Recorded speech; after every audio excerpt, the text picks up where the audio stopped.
for 170K banging the shifter and stuff, I finally found something that gets bent. This is bent. See how this is flat? This is bent up. And I'll show you another little thing. So that goes right here. And this, you know, turns it back and forth. It's barely touching it, and that's all the way down. And then this is a one that's not bent.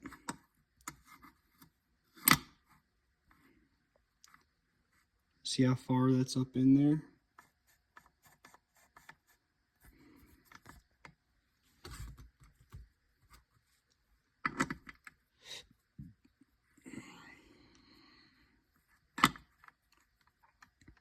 And see how that's pretty much level there.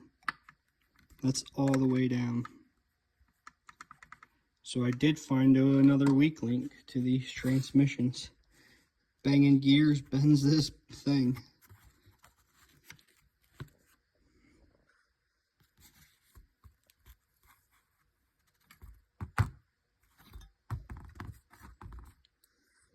And it's literally this piece right here.